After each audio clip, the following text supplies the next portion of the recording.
We're Sincerely Frank, Norwegian acoustic duo, at the moment doing an INTERRAIL tour through Europe. Today we are in Vienna, and yesterday we played in Vienna. We played at FREILICH Open Arts, which was actually just an amazing experience with so many great people, and the venue, the apartment was so nice. It was so really cozy. And later today we're heading to Prague, and then we have one gig left in Berlin after that, before we head home to Norway. And then we have some gigs in Norway as well, but yeah. No, but I think maybe Vienna is maybe the favorite city for now. And that's not only because we're in Vienna, but it was just the people. It was more the experience on playing on FREILICH Open Arts, and all the people we met there. We met like wonderful people in all of the cities, so all of the cities really got like a face. Yeah. It's quite weird when I think of Milano, I think of a face instead of a city, so it's kind of strange. But here there are so many faces and so many good stories as well. Casper just came with the idea that it would be cool to go on tour through different countries, and that we could be able to do it by train. Yeah. And then I made some calls and sent some emails and stuff, and it was we managed to get a global Interrail pass, and and then we just started sending out bunches of emails and trying to get people to book us, and we got a few, which is nice. And we try to find really cool venues as well. And they've all been very different. Yeah. We had like pubs and almost like craft beer pubs, and then yesterday we played at someone's apartment. Tomorrow we're playing at like some floating venue, in this museum. I'm not sure. I'm really excited about that. It's something. Yeah. And here, or in Milano, we played at a live cat cafe with actual cats. 9 cats. That was pretty cool. I love that. Very special. So yeah, it's been we played in very different venues with very different equipment, and different amounts of people, and different different people when it comes to being engaged in the concert or not. Some people, I guess, thought of it as like background music, and then other places like yesterday, people were very engaged and really listening, and really appreciate that, because we've been to a lot of weird venues, so it's nice to play for people who listen. Yeah. FREILICH, we played So Far Sounds in Stavanger a few months ago, and I thought I would just email every So Far Sound and all the cities that I knew we were going to visit. And the girl that I contacted from So Far Vienna, it didn't add up with the dates, so she asked me to check out FREILICH Open Arts. Yeah, and then I emailed and I got an answer right away, actually, and so excited. And then this is one of the gigs that I've actually been the most excited to do, to be honest. So, and it really didn't disappoint, and there were great other artists as well, and I love making connections like that, even just having creative people, even if they do creative things or not, like everyone has that in common, and that is so nice. It's very unique, and everything about the gig just felt very genuine and very open, and very grateful to have been able to play at FREILICH almost 2 years ago. Yeah, we started together. Yeah, I think two years ago. Our first gig that we ever did was in the beginning of July 2015, and it was just a gig that I did at the coffee shop that I used to work at, because my boss there partly hired me because she knew I did music and wanted me to play there, and I just never did. And I've been working there for about 10 months, and she said, no, you have to do this concert now. And I asked a friend of mine if she knew someone that played the guitar that I could ask that was in town at that moment. And she recommended Casper, and we kind of knew each other from maybe since we were 13, 14, because we used to play in like the same rock scene, but we never really spoke too much. And then I contacted him, and he was down to do it, and it was basically just covers the whole concert, because I haven't really written any music in a long time, And then after rehearsing and knowing all of the other songs, he asked me if I had an original song, and I said, yeah, but it's not good. It's not that good, and I haven't really showed it to anyone. I don't know if I like it. It's not finished, and blah. And he said, no, but let me hear it. And I played it like really poorly on guitar, and he was so down to do it, and like, yeah, we have to do this. You have no choice. We have to do this song, and so we did. Yeah, it was a really good. It was a really good song, so we had to do it. Kind of felt we couldn't play just, I don't know, Britney Spears, and we did that what as else well. Did we do? Like, we did Smith's song and Ellie Goulding and stuff like that, but it wasn't too cheesy cover songs, but still, I felt we needed it. It wasn't Free Falling or like Wonderwall, so I think we're safe. Yeah, we're kind of safe. But yeah, so we did the gig, and we got really positive feedback, especially on the original song. And then like 2 days later, he just showed up at my door and be like, yeah, so I have this other song idea. And then I guess we were a band. So yeah. And then we made an EP during the next month and a half, and we recorded it in like 5 hours. And and then we just became a band. But then of course he moved to Leeds, and I was stuck in Stavanger in Norway. So. And it's been that way ever since we started the band, so it's kind of a struggle, but we have to be very effective when we actually meet. So we get a lot of playing and writing done when we are together, but then it might be months in between, so. But then you can organize and stuff as well. We got internet, so it's quite easy to just send a message and, hey, what about the tour when I get home? And we can't postpone things either, because it has to be done when we meet again. Yeah. So I guess that's nice in one way. Yeah, I think it's kind of good as well, since then you get like months apart from each other and months apart from the music as well. And I do my project, she does hers projects, and then when we finally meet, it's really nice to play the songs again and tour and stuff. So I think it's quite healthy, actually. See, anyway, 2 years. Yeah. Long answer. I think I just always did, and I played in a rock band when I was like 14. It lasted for maybe 4 years, and I did like in Norway we have like music themed high school. We have different themed high schools, and I went to the music one, and I got a lot of different aspects and like views on things, and I learned a lot. And then I guess I just always did it, kind of. But it's I think probably the same with you. Yeah, I started playing euphonium, no, baritone, baritone in the school band. In the school band, and I think I was 6, and before that, like, I don't know, drums on mum's, like, kind of, what do you call it? Säg det på norsk. Grytor liksom. Fan. Like casseroles and stuff? Casseroles. Yeah, like kitchen pans. equipment. Oh, yeah. Or I can't remember it. I've just seen photos of it. So I think I've always been really interested in music, and so I started when I was 6 in like a school band playing baritone. But then I remember I saw like a concert of a guy playing Smoke on the Water. It was so crappy.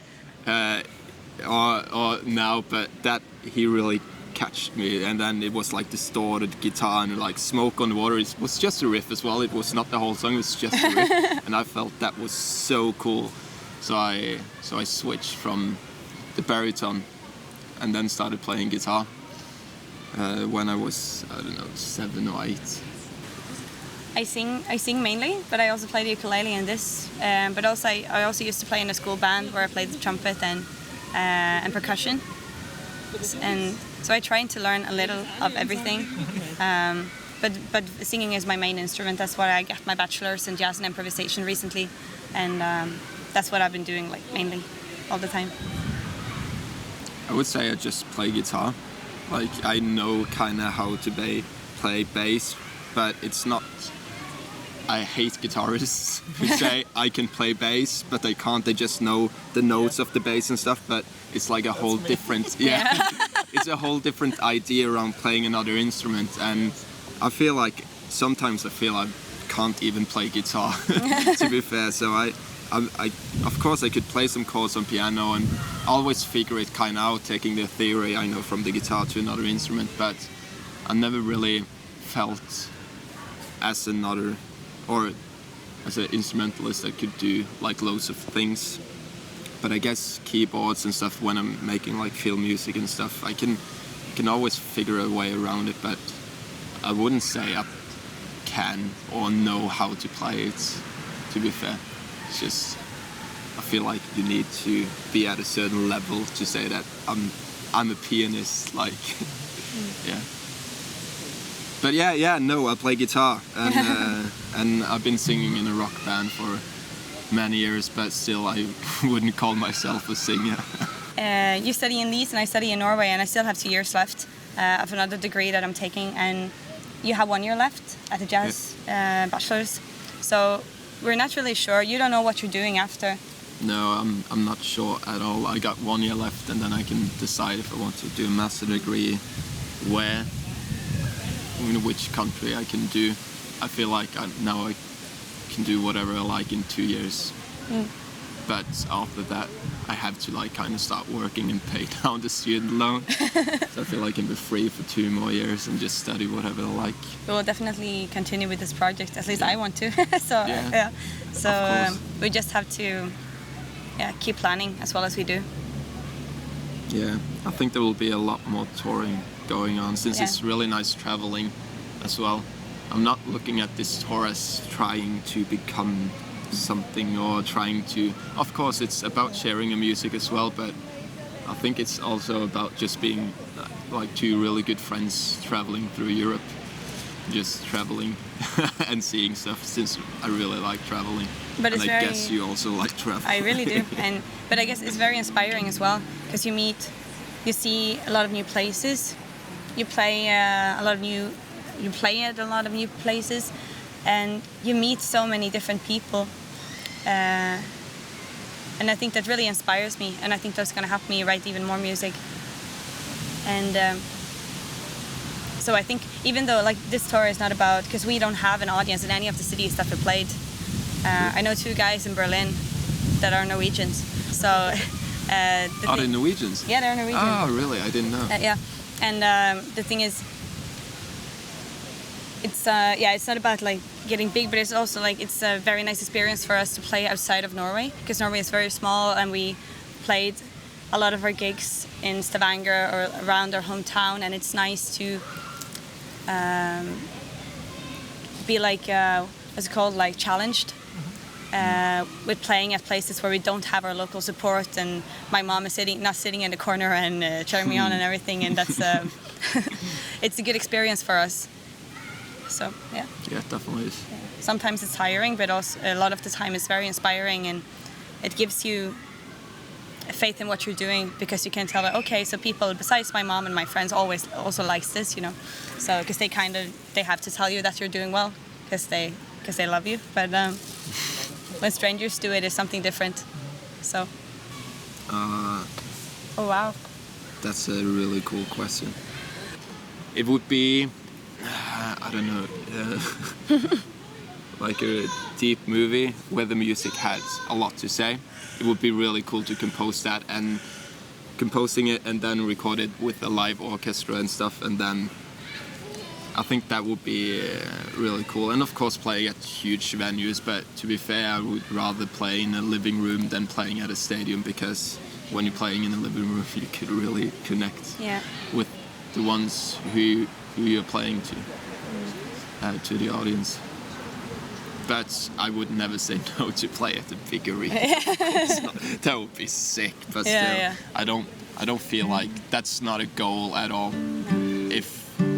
If someday, for any reason at all, any of the projects or us, if that requires an arena, I'm not sure it wouldn't be the same. It would definitely not be the same. True. Because I think we've done some gigs now where we expanded our band with double bass and drums, and that works very well on a lot of our songs. But I think some of the songs will always be a duo song. Like anything else wouldn't fit the format. And I like to do it with a band, but I like to do it with a purpose. I don't want to have a band just to have a band. And I feel like we've been good at that. For now anyway. So, but I think you know, I'm trying to think of like what I would do. It's like I would love to write music for a musical. I'd love to like write a musical. That'd be cool. Oh, and I also really want to be the dubber of a character in a movie at some point. Like it doesn't matter which one. I just really want to dub a movie, just like one character. Oh, there's a puppy. Oh, hello. Can I pet it? Can I pet it? Oh, hello. I'm sorry. Oh, hello. So good. Oh, dude, he's just ignoring me. I'm the one who brought him here.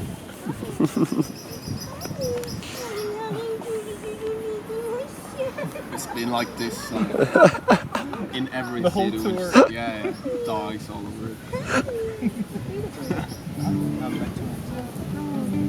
Is it a retriever? Labrador. Oh, we had one in Trieste as well. It was a Labrador puppy. Oh, that's so cute. Thank you. Have a nice day. I'm sorry. So the first gig we did was in Amsterdam, and then the day after we went to Belgium to play in Brussels the next day.